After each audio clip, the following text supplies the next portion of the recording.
વિદ્યાર્થી મિત્રો, તમારા લોકોની બહુ બધી ડિમાન્ડ આવતી હતી કે સર ધોરણ 9 થી લઈને 12 માટે જે સેકન્ડ એક્ઝામ છે જે 20 જાન્યુઆરી 2025 ના રોજથી સ્ટાર્ટ થઈ રહ્યું છે એના માટે એક ડિટેલ પર વિડીયો લાવો. તો વિદ્યાર્થી મિત્રો, ફાઇનલી હું તમારા માટે એક ડિટેલ પર વિડીયો લઈને આવી ગયો છું. હવે ઘણા બધા સ્ટુડન્ટ આ વિચારશે સર હજી તો 20 જાન્યુઆરી 2025 માં છે ને, હજી તો બહુ ટાઈમ છે. તો જો વિદ્યાર્થી મિત્રો, હું તમને એક વાત કહેવા માંગુ છું. જો અહીં જાઓ, તમે તો નહીં આવશે, મને જવું પડશે. ઓકે, એક સેકન્ડ. જો સેકન્ડ એક્ઝામ છે ને ભાઈ, ક્યારે આવશે ક્યારે જશે તમને બિલકુલ બી ખબર નહીં પડે. ઓકે, તમે આમ વિચાર્યું કે 2024 આઈને પણ આટલી જલ્દી જતો રહ્યો. ઓકે, તમને પણ આમ મનમાં થતું હશે 2024 ક્યારે જતું રહ્યું. ઓકે, બસ આવી રીતે તમારે સેકન્ડ એક્ઝામ પર જતું રહેશે, તમને ખબર નહીં પડે. ઓકે, એટલે કુલ મિલાઈને વાત એક જ છે કે ભાઈ હજી સુધી જો વાંચવાનું ચાલુ ના કર્યું હોય તો ભાઈ કરી નાખો યાર. પછી તમે અફસોસ થશે કે ભાઈ પહેલા કેમ નહીં વાંચ્યું. ઓકે, એમની જો જ્યારે તમે આ પેપર લખશો ને ત્યારે તમે આમ વિચારશો યાર આ પ્રશ્ન તમે વાંચ્યું હતું, આ પ્રશ્ન વાંચવા જેવું હતું યાર, એ વાંચ્યું કેમ નહીં. આ રિલેટેબલ છે. ઓકે, મેં આવું બહુ રિયલાઇઝ કર્યું છે કે યાર થોડુંક હજી વાંચી લીધું હોત ને તો મારા સારા માર્ક્સ આવી જાય. એવી રીતે તમને આમ અફસોસ થશે કે કાશ મેં વાંચી લીધું હોત તો મારા સારા માર્ક્સ આવી જાય. ટેન્શન નહીં કરવાનું કે સૌથી પહેલી વાત એક્ઝામનું ટેન્શન નહીં કરતા. ઓકે, ઘણા બધા તો આમ ટેન્શનમાં છે કે એક્ઝામ ટેન્શન ના લો, એકદમ ફ્રી માઇન્ડેડ રહો.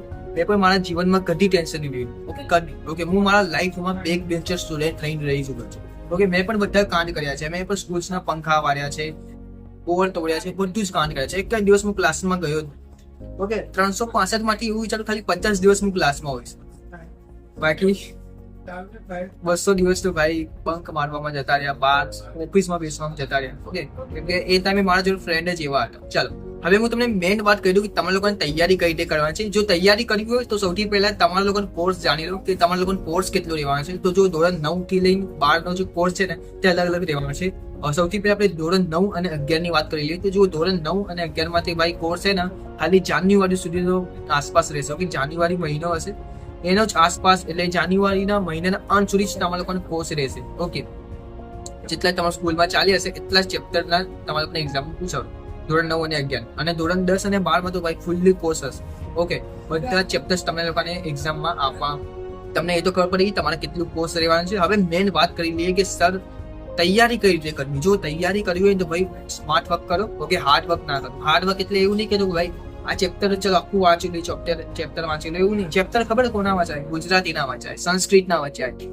ઓકે, આવા બધા ચેપ્ટર્સ વાંચાય. બટ વિજ્ઞાનમાં પછી ગણિતમાં તમે ચેપ્ટર કરવા જાઓ ભાઈ બહુ વાર લાગે છે. ઓકે, તમને સ્માર્ટ વર્ક જ કરવું પડશે. ભાઈ સ્માર્ટ વર્ક કઈ રીતે કરવું પડશે? સ્માર્ટ વર્ક તમને તમારા લોકોની જે બ્લુ પ્રિન્ટ હોય છે દરેક સબ્જેક્ટની એ તમને ખબર હોવી જોઈએ.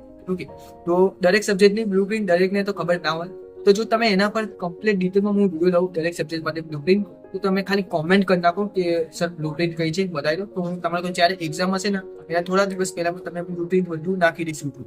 ઓકે, આ તો તમને લોકોને ખબર પડી ગઈ છે. હવે બીજી વાત કરી લઈએ કે સર તમે બ્લુ પ્રિન્ટ કરી લીધું, બ્લુ પ્રિન્ટ વાઇઝ તૈયાર કર્યું, પણ આમાં ખબર નહીં પડે. ઓકે, હું તમને એટલે કહું છું બ્લુ પ્રિન્ટ વાઇઝ તૈયારી એટલે કરો કારણ કે જો આમ વિચારો કયા સેક્શનમાં કેટલા ચેપ્ટર્સ તમને લોકોને પૂછવાના છે અને એ ચેપ્ટરમાંથી કેટલા માર્ક્સના, 2 માર્ક્સના કે 5 માર્ક્સના કેટલા માર્ક્સના પ્રશ્ન પૂછાશે એ તમને લોકોને ખ્યાલ હોય છે. અને ખ્યાલ ક્યારે થશે? જ્યારે તમને લોકોને બ્લુ પ્રિન્ટ ખબર હશે. પછી જો બ્લુ પ્રિન્ટ ના ખબર હશે તો તમને લોકોને ભાઈ નહીં મજા આવે. તમને ખબર જ નહીં પડશે કે શું વાંચ્યું શું ના વાંચ્યું, તો કઈ આઈડિયા જ નહીં મળશે. ઓકે, આ તો થઈ ગયું તમને લોકોને બ્લુ પ્રિન્ટ એકદમ ક્લિયર રાખવાની. ઓકે, હવે જે મેઇન પોઈન્ટ હોય છે મોસ્ટ આઈએમપી પ્રશ્ન પર ખાસ ફોકસ રાખજો. કેમ કે જો ધોરણ 10 અને 12 વાળાને તો ખાસ પૂછો. કેમ કે જો તમે ધોરણ 10 અને 12 માં તો તમે જો આઈએમપી કરશો ને તો તમને બોર્ડમાં પણ કામ લાગવાનું છે. ઓકે, બહુ સિમ્પલ હોય છે, ખાલી આઈએમપી કરવાના છે. ઓકે, હવે જે આઈએમપી વિડીયો છે, આઈએમપી પ્રશ્નો છે તમને આપણે યુટ્યુબ ચેનલ પર જોવા મળી હશે. અને ફર્સ્ટ એક્ઝામ જે પ્રથમ પરીક્ષામાં તમને બધાને ખબર છે કે ભાઈ કેવી મજા આવી ગઈ હશે. ઓકે, મારા એમપી માંથી કેટલા બધા પૂછાય. ઓકે, એક સ્ટુડન્ટને હમણાં જ પહેલા જ એક રિઝલ્ટ આવ્યું. ઓકે, પ્રથમ પરીક્ષામાં જેના મારા કારણે બહુ સારા માર્ક્સ આવ્યા, 80 70 માર્ક્સ આવ્યા. તમને સ્ક્રીનશોટ પર બતાવી. ઓકે, આ બાજુમાં સ્ક્રીન તમે જોઈ શકો છો ભાઈ આટલા બધા માર્ક્સ આવી ગયા કે સર થેન્ક યુ, તમારા કારણે મારા સારા એવા ગુણ આવી ગયા. ઓકે, એટલે સમજો યાર મારા આઈઆઈટી કેટલા બધા હેલ્પફુલ હોય છે. તો જો હજી સુધી સબસ્ક્રાઇબ ના કર્યો તો સબસ્ક્રાઇબ કરી નાખો. અને કોઈ ડાઉટ હોય, કોઈ પ્રશ્ન તો કોમેન્ટ કરી નાખજો. કોઈ તમને ખબર પડી ગઈ હશે શું કરવાનું છે શું નહીં કરવાની. બસ મારે તો એક જ આ વિડીયોમાં બસ એટલી જ વાત કહેવાનું છે કે ભાઈ તૈયારી હજી સુધી સ્ટાર્ટ ના કરો તો કરી નાખો. ઓકે, કંઈક ડાઉટ હોય, કોઈ પ્રશ્ન હોય તો કોમેન્ટ કરો, તમારા લોકો રિપ્લાય આપવાનો પૂરે કોશિશ કરીશ. ઓકે, તો ચાલો મળીએ બીજા કોઈ નેક્સ્ટ વિડીયોમાં.